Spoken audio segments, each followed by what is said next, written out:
Hello everyone, welcome to Science and Maths Club. Hope you all are doing good. Today we will discuss about nutrition in plants. To understand all the content well, please watch this video till end. So your first chapter is nutrition in plants.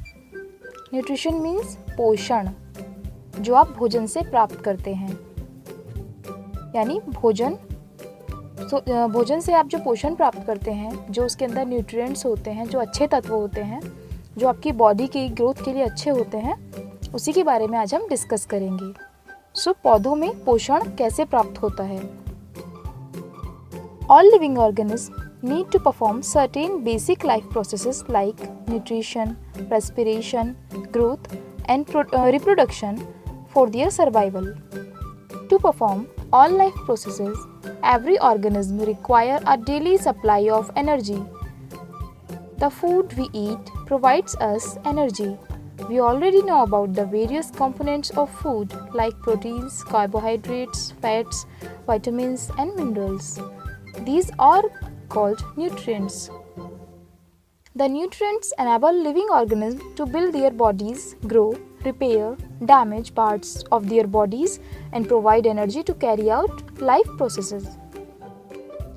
जैसे कि हम सभी जानते हैं, जितने भी living organism होते हैं, फर्स्ट ऑफ ऑल ऑर्गेनिज्म क्या होता है। ऑर्गेनिज्म मीन्स जितने भी लिविंग बीइंग है, जिनके अंदर जीवन है, जो जिंदा हैं, वो सभी ऑर्गेनिज्म हैं।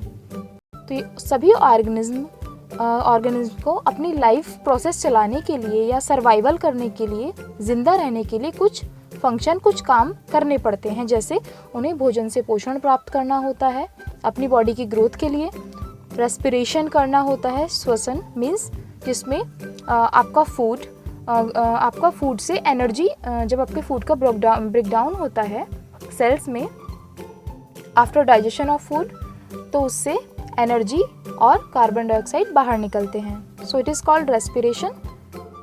नेक्स्ट प्रोसेस है ग्रोथ।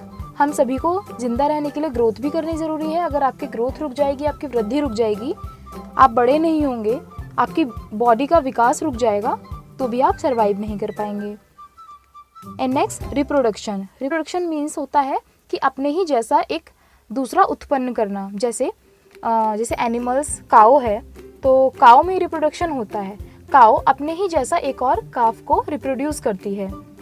ये एक ऐसा प्रोसेस है जिसके द्वारा जो लिविंग बीइंग्स हैं अपने ही जैसा, अपनी ही जाति का, अपने ही क्वालिटीज़ वाला एक नया जीव या एक नया बच्चा उत्पन्न करती हैं। जैसे ह्यूमन बीइंग्स में बेबी रिप्रोड्यूस होते हैं, जैसे आपके पेरेंट्स हैं, जैसे आपके पेरेंट्स के अंदर क्वालिटीज़ हैं या उनके ऑर्गन्स हैं, बॉडी ऑर्गन्स, वैसे ही आप हैं। सो ये प्रोसेस रिप्रोडक्शन कहलाता है।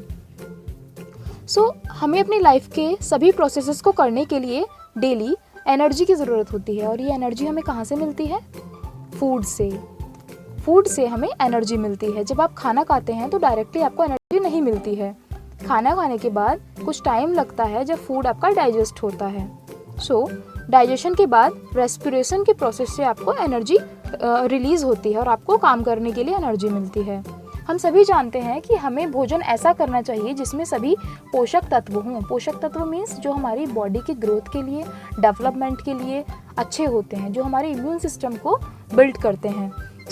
हमारे फूड में कुछ कंपोनेंट्स या कुछ न्यूट्रिएंट्स पाए जाते हैं, जैसे प्रोटीन, कार्बोहाइड्रेट्स, फैट्स, विटामिन्स और मिनरल्स। इसी के साथ साथ फूड में वाटर और फाइबर होना भी बहुत ज़रूरी है। फाइबर को रफेज भी कहा जाता है। ये सभी न्यूट्रिएंट्स अगर आपके फूड में एक बैलेंस अमाउंट में है, एक सही मात्रा में है, तो वो आपका भोजन एक बैलेंस डाइट या संतुलित आहार भी कहलाता है। यही न्यूट्रिएंट्स होते हैं जिनकी सहायता से या जिनको प्राप्त करके हमारी बॉडी ग्रो करती है, हमारी मसल्स अच्छे से बिल्ड होती हैं और जो हमारी बॉडी पार्ट्स में जो सेल्स या टिश्यू डैमेज हो जाते हैं, उनकी मेंटेनेंस और रिपेयर भी इन्हीं न्यूट्रिएंट्स की मदद से होती है। और यही न्यूट्रिएंट्स सारे कामों को करने के लिए हमें एनर्जी प्रोवाइड कराते हैं। इसीलिए जो न्यूट्रिशन है, न्यूट्रिएंट्स से क्या मिलता है? हमें न्यूट्रिशन मिलता है। न्यूट्रिएंट्स मीन्स होते हैं पोषक तत्व, और वो प्रोसेस जिससे हमें ये न्यूट्रिएंट्स मिलते हैं वो न्यूट्रिशन कहलाता है, यानी पोषण। So nutrition is the process of taking food by an organism and its digestion, absorption and utilization of the by the body. So पोषण एक ऐसा प्रोसेस है जिसमें एक ऑर्गेनिज्म भोजन करता है, उस भोजन का डाइजेशन होता है, वो भोजन पचता है, पचने के बाद उस भोजन का बॉडी में एब्जॉर्प्शन होता है, यानी बॉडी उसको एब्जॉर्ब कर लेती है और उस एब्जॉर्प्शन से जो एनर्जी प्राप्त हुई है उस एनर्जी का यूज़ सभी कामों को करने के लिए किया जाता है. सो ये प्रोसेस न्यूट्रिशन कहलाता है. Like us, plants also need nutrients to survive. In this chapter, we will study about nutrition in plants. हमारे ही जैसे प्लांट्स को भी न्यूट्रिशन की ज़रूरत होती है ग्रो करने के लिए, उनके डेवलपमेंट के लिए, प्रॉपर फ्लोरिंग के लिए उनको न्यूट्रिएंट्स की ज़रूरत होती है. सो इस चैप्टर में हम न्यूट्रिशन इन प्लांट पढ़ेंगे कि प्लांट्स को कैसे न्यूट्रिएंट्स दिए जाते हैं या उनको कैसे न्यूट्रिएंट्स मिलते हैं. So there are modes of nutrition. कौन से तरीके हैं न्यूट्रिशन प्राप्त करने के? There are 2 modes of nutrition in plants, autotrophic and heterotrophic. First of all, autotrophic modes of nutrition. Autotrophic means, auto का मीन्स आप कुछ समझ रहे हैं? ऑटो मीन्स क्या होता है? ऑटो मीन्स होता है खुद से करना, यानी 2 मोड हैं, 2 तरीके हैं पोषण प्राप्त करने के पौधों में. एक है ऑटोट्रॉफिक और एक heterotrophic. First of all we will read autotrophic. Autotrophic, the word auto means self. इसको ध्यान से समझेंगे. The word auto means self and Trophos means nutrition. Thus, autotrophic means self-nutrition. The mode of nutrition in which an organism makes its own food from simple substances like carbon dioxide या CO2, water, H2O. मैं साथ साथ इनके chemical formulas बोल रही हूँ.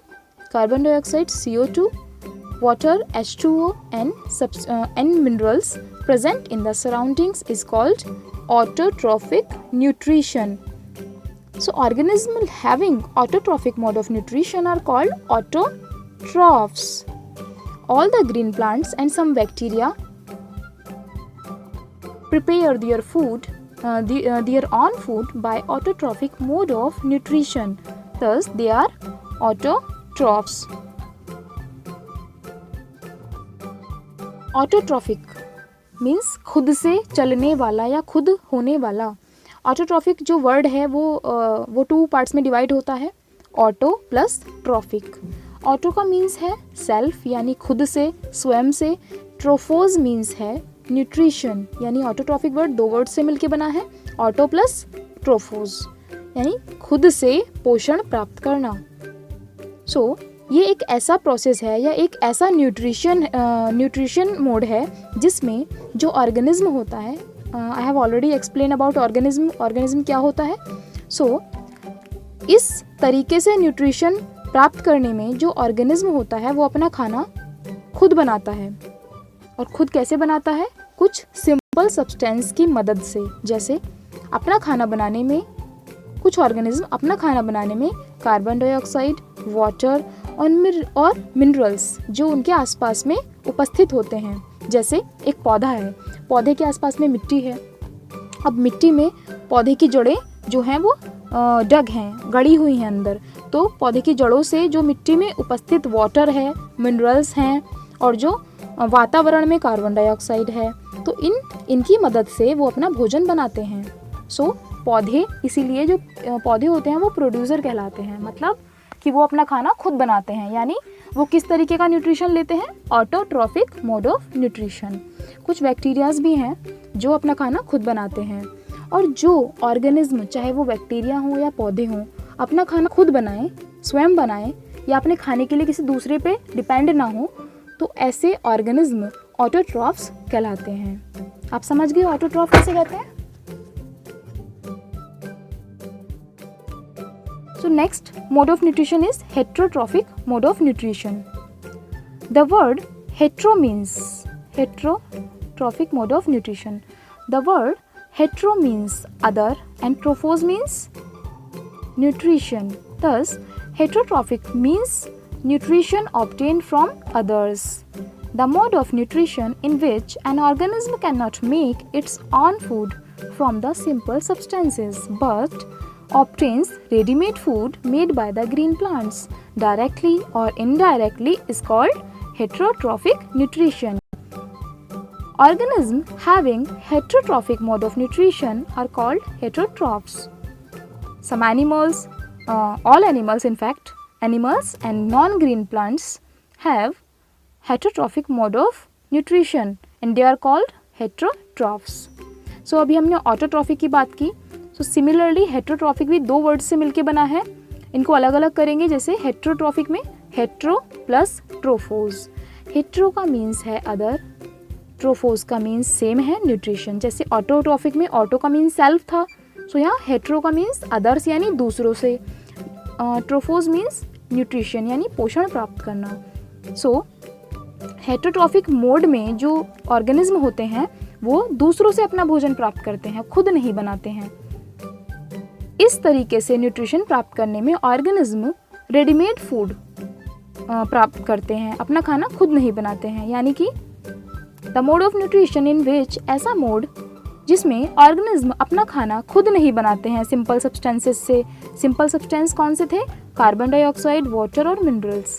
यानी in simple substance से ऐसे ऑर्गेनिज्म जो खाना खुद ना बनाएं बल्कि जो ग्रीन प्लांट्स अपना खाना बनाते हैं, उन ग्रीन प्लांट्स का बना बनाया रेडीमेड खाना डायरेक्टली या इनडायरेक्टली प्राप्त करें या अपना भोजन दूसरों के बनाए हुए खाने से प्राप्त करें.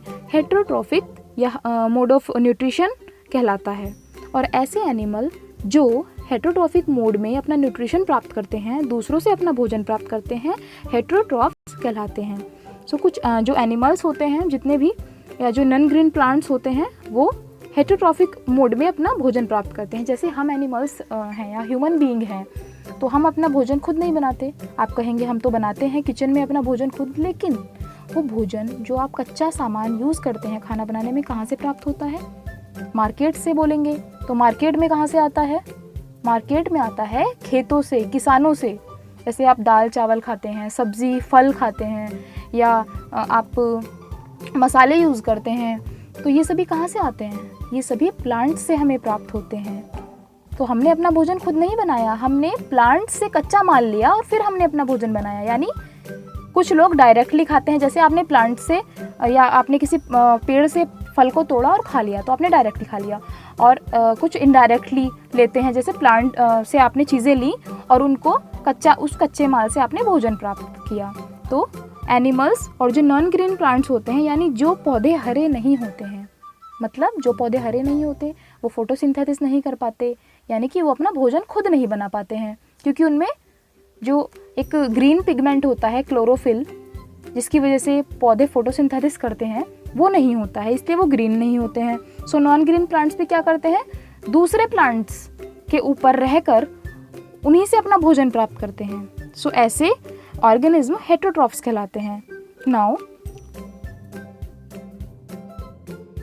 We will discuss about photosynthesis. क्या होता है फोटोसिंथेसिस? फोटोसिंथेसिस मीन्स प्रकाश संश्लेषण. फोटोसिंथेसिस कहाँ से लिया गया, कितने वर्ड से मिलके बना है, इस वर्ड का यूज़ सबसे पहले किसने किया, हम अभी आगे पढ़ेंगे. So green plants are autotrophs and make their own food by the process of photosynthesis. अभी आपने पढ़ा है हरे पौधे अपना भोजन स्वयं बनाते हैं, तो वो ऑटोट्रॉफ्स कहलाते हैं. ऑटोट्रॉफ्स का मीन्स होता है स्वपोषी, यानी खुद को खुद पोषित करने वाला. और हेटेरोट्रॉफ का मीन्स होता है, हेटेरो मतलब जो दूसरों पर, यानी पर पोषी, जो दूसरों से पोषण प्राप्त करें. सो ग्रीन प्लांट्स फोटोसिंथेसिस की प्रक्रिया द्वारा अपना भोजन बनाते हैं. सो देखिए ये ग्रीन प्लांट है, ये जो पौधा है इसकी पत्ती हरी है, इस पत्ती में क्लोरोफिल पाया जाता है जिसको ग्रीन पिगमेंट कहा जाता है. सो यही क्लोरोफिल की वजह से पौधे की पत्ती का रंग हरा होता है. और पौधे के जो दूसरे पार्ट्स होते हैं, जैसे स्टेम है या उसकी ब्रांचेज हैं, वो भी हरी होती हैं कुछ प्लांट्स में. सो उनके अंदर भी ये ग्रीन पिगमेंट होता है. सो पौधे की पत्ती के साथ साथ उसका जो स्टेम होता है, कुछ पौधों के स्टेम जो ग्रीन होते हैं वो भी फोटोसिंथेसिस में अपना भोजन बनाते हैं. सो ये देखिए जो क्लोरोफिल होता है ये हरे पत्तियों के अंदर, ये माइक्रोस्कोप से देखा जा सकता है, बहुत पतला, बहुत ही माइक्रो साइज़ का होता है. ये जो सन से सीधे सनलाइट आती है उसको ट्रैप करता है, मतलब फंसाता है, कैच करता है, और इस सनलाइट को कन्वर्ट करता है। सोलर एनर्जी होती है जो हमें सन से एनर्जी मिलती है, तो इस सोलर एनर्जी को ये फोटोसिंथेसिस के प्रोसेस में केमिकल एनर्जी में कन्वर्ट करता है, और यही एनर्जी फूड के रूप में प्लांट के सभी पार्ट्स में स्टोर हो जाती है। सो जो फोटोसिंथेसिस होता है तो सनलाइट का यूज़ होता है, क्लोरोफिल का यूज़ होता है, प्लस जो ये जड़ें हैं, जो रूट्स हैं, ये मिट्टी में गड़ी हुई हैं, यहाँ से वाटर और मिनरल पौधा एब्जॉर्ब कर लेता है। उसके बाद जो एनवायरनमेंट में कार्बन डाइऑक्साइड है, CO2, उसका यूज़ करता है, और ये सब यूज़ करके फोटोसिंथेसिस होती है, जिसके रिजल्ट में ऑक्सीजन रिलीज़ होती है, प्लस ग्लूकोज या फूड रिलीज़ होता है, जिसका फॉर्मूला होता है C6H12O6। So the term photosynthesis was given by Charles Reid Burns in 1893. Photo means light and synthesis means to build. Thus, photosynthesis means building up by light. The leaves of a plant are green because they contain tiny green colored bodies called chloroplast, which contain a green pigment called chlorophyll. The chlorophyll uses the solar energy to prepare food from carbon dioxide and water. सो मैंने अभी पीछे बोला था कि जो photosynthesis है, देखिए किसी ना किसी वर्ड का कोई ना कोई आदमी सबसे पहले यूज़ करता है। सो जो इस वर्ड को डिस्कवर करता है या सबके या इंट्रोड्यूस कराता है, तो उसी का नेम हम लेते हैं। जैसे कि किसी वैज्ञानिक ने कोई सिद्धांत दिया, कोई प्रिंसिपल दिया, तो उस प्रिंसिपल में उसी का नाम लिया जाता है। सो यहाँ पर जो फोटोसिंथेसिस टर्म है, ये वर्ड है, इसका यूज़ सबसे पहले चार्ल्स रेड बर्न्स ने 1893 में किया था। फोटोसिंथेसिस ये दो वर्ड से मिलके बना है, फोटोज प्लस सिंथेसिस। अब फोटो का मीन्स आप सोचेंगे लाइट कैसे हुआ, फोटो क्या होता है। सो जो सनलाइट होती है, जो सूर्य का प्रकाश होता है, वो धरती तक कैसे आता है, वो फोटोन्स में आता है, कुछ पैकेट्स में आता है। कैसे पैकेट? जो एनर्जी के पैकेट होते हैं, एनर्जी के बंडल के रूप में वो धरती तक आता है। सो उन बंडल्स को क्वांटा भी कहा जाता है। सो इसी क्वांटा को फोटोन्स भी कहा जाता है। सो इसीलिए फोटो का मतलब होता है प्रकाश, और सिंथेसिस का मीन्स होता है निर्माण करना, टू बिल्ड, यानी कि प्रकाश के माध्यम से कुछ निर्माण करना फोटोसिंथेसिस का मीनिंग है। जो पौधे की पत्तियां होती हैं, मैंने भी बताया है, वो हरी क्यों होती हैं, क्योंकि उन पत्तियों में बहुत ही छोटा हरे रंग की बॉडीज़ होती हैं, कोशिकाएं होती हैं, उनको क्लोरोप्लास्ट कहा जाता है। क्लोरोप्लास्ट के अंदर ही वो ग्रीन पिगमेंट होता है जिसको क्लोरोफिल कहते हैं, जिसका यूज़ फोटोसिंथेसिस की प्रोसेस में होता है।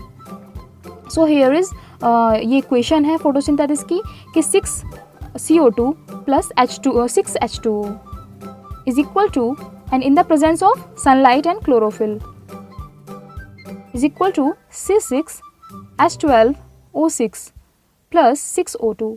अब यहाँ 6 क्यों यूज़ किया गया है, आप बोलेंगे ये 6 क्या है। फर्स्ट ऑफ ऑल CO2 जो है वो मॉलिक्यूल है कार्बन डाइऑक्साइड का, और यहाँ 6 मॉलिक्यूल यूज़ किए गए हैं, तो इसलिए 6 यूज़ हुआ है। और यहाँ भी ये वाटर मॉलिक्यूल है, जो मिट्टी से प्राप्त करते हैं पौधे फोटोसिंथेसिस में, तो यहाँ ये 6 जो हैं, 6 ही मॉलिक्यूल वाटर के लिए गए हैं। अब सनलाइट यानी सूरज की रोशनी, सूरज निकला हुआ होना चाहिए आसमान में, और पौधे जो है हरे होने चाहिए जिनमें क्लोरोफिल होता है। सो इससे क्या बनता है, 6 CO2 प्लस 6 H2O के कॉम्बिनेशन से, रिएक्शन से यहाँ ग्लूकोज बनता है। ग्लूकोज का फॉर्मूला क्या होता है, C6H12O6। ग्लूकोज को ही फूड कहा जाता है। आपने देखा होगा जब एनर्जी लेस हो जाते हैं हम हमारी तबीयत ख़राब होती है, या फिर हम गेम्स में पार्टिसिपेट करते हैं, तो हमें ग्लूकोज दिया जाता है ताकि थोड़ा हमें स्टैमिना हमारा बढ़ सके। सो ग्लूकोज से हमें एनर्जी मिलती है। और फोटोसिंथेसिस में ऑक्सीजन भी रिलीज़ होती है, 6O2, जिसका यूज़ हम लोग इनहेल में करते हैं, यानी हम सांस लेने में करते हैं।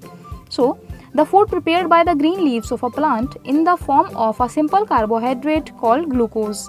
This glucose synthesized in the leaves is then transported to the different parts of the plant as sucrose, a complex carbohydrate, by the phloem. The extra glucose is changed into a complex carbohydrate called starch. This starch is stored in the leaves and other parts of the plant.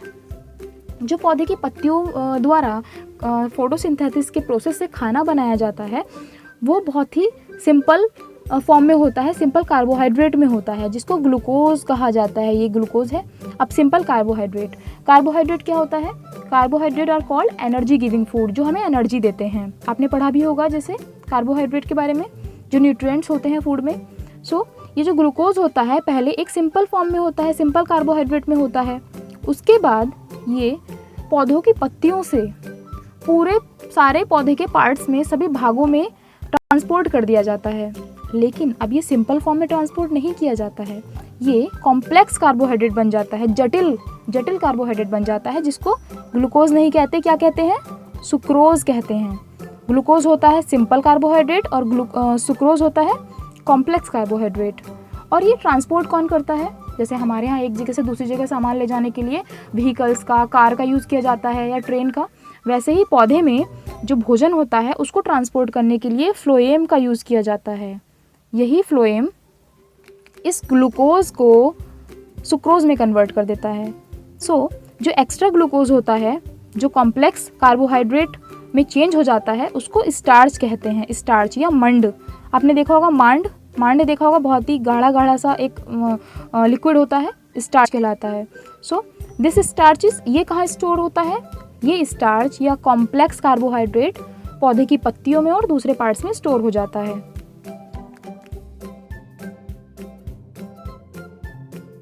Now requirement of photosynthesis. Photosynthesis की क्या ज़रूरत है? अभी आपने ऊपर पढ़ा है photosynthesis की प्रोसेस कैसे क्या होता है। सो द मटेरियल रिक्वायर्ड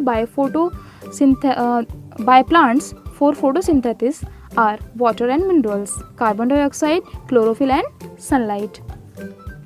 किस किस चीज़ों की फोटोसिंथेसिस में ज़रूरत होती है, रिक्वायरमेंट होती है, या कब फोटोसिंथेसिस होता है?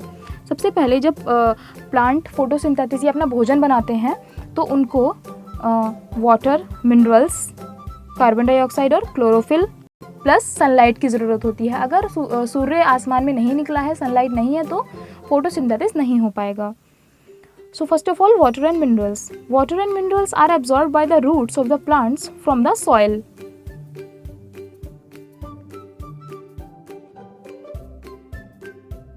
From the soil through the process of osmosis. Water and minerals are transported to the leaves and other parts of the plants by xylem vessels. ऊपर अभी आपने फ्लोएम पढ़ा था, ये xylem है, दोनों में अभी डिफरेंस पता चल जाएगा। Which run like pipes throughout the roots, stem, branches and leaves. Here is branches and leaves. They form a continuous path or passage for the water and minerals to reach the leaves. अब water और minerals कहाँ से मिलते हैं, किस process से मिलते हैं? पौधे की जड़ें मिट्टी से जब पानी और मिनरल्स का एब्जॉर्प्शन करती हैं या उसको अपने अंदर एब्जॉर्ब करती हैं फोटोसिंथेसिस के लिए, तो ऑस्मोसिस के प्रोसेस से करती हैं। ऑस्मोसिस का प्रोसेस क्या होता है? ऑस्मोसिस में जो पौधे की जड़ें होती हैं वो मिट्टी से पानी और मिनरल्स को एब्जॉर्ब करती हैं। सो ये ऑस्मोसिस है। अब जो वाटर और मिनरल है वो पौधे की जड़ों ने तो एब्जॉर्ब कर लिया, लेकिन बाकी प्लांट्स के जो पार्ट होते हैं वहाँ पे कैसे जाएगा? पत्तियों तक कैसे जाएगा? सो जाइलम वेजल्स होती हैं कुछ। जाइलम क्या होता है? मतलब एक नेट, एक पूरे पौधे में एक जाल बिछा होता है, पूरी ब्रांचेस में, लीव्स तक ये जाल बिछा होता है, जैसे पाइप होते हैं बहुत पतले पतले, जड़ों से लेके सभी स्टेम में, फिर ब्रांचेस में, ब्रांचेस से लीव्स में, ये पूरा जाल होता है। सो इन्हीं जाल से होते हुए ये एक रास्ता होता है, इसी से होते हुए वाटर और मिनरल्स जड़ों से एक एक पार्ट तक पहुंच जाते हैं। So second thing is carbon dioxide. ये क्या कार्बन डाइऑक्साइड का क्या यूज़ होता है फोटोसिंथेसिस में? आप सभी को पता है कि जो हमारी एनवायरनमेंट है उसमें कुछ परसेंट में कार्बन डाइऑक्साइड, नाइट्रोजन, ऑक्सीजन, ये सभी गैसेस पाई जाती हैं।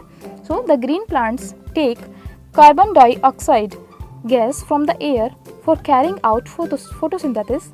Tiny pores called stomata are present on the underside of the leaves. These pores are surrounded by guard cells. The guard cells control the opening and closing of stomata. The carbon dioxide gas enters the leaves of the plant through stomata. Here is stomata.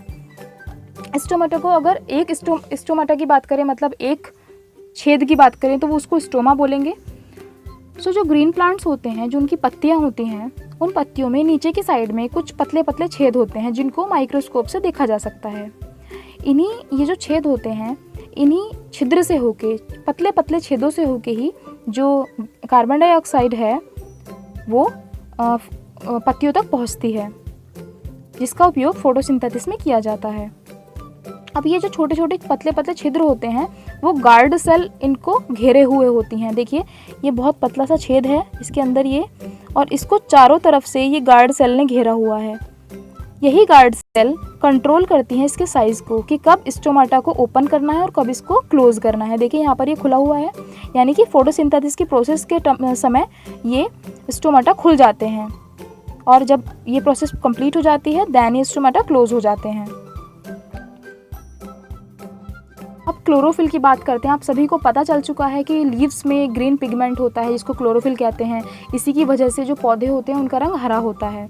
So chlorophyll is a green pigment present in the cell organelle called chloroplast. The green colour of the plants is due to the presence of chlorophyll in them. Chlorophyll is present mostly in the green leaves of the plants. Chlorophyll traps the solar energy. The energy is used to synthesize food from carbon dioxide and water during the process of photosynthesis. Besides leaves, photosynthesis also take place in other green plants of the other green parts of the plants like stem and green branches. For example, in desert plants like cactus, the leaves are modified into spines to reduce water loss by transpiration.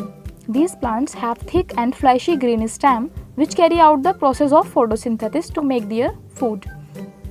So my dear students, जो chlorophyll होता है वो एक green pigment होता है जो हरे रंग का तंतु होता है जो प्लांट के अंदर क्लोरोप्लास्ट, जिसको सेल ऑर्गेनेल भी कहा जाता है, क्लोरोप्लास्ट में होता है।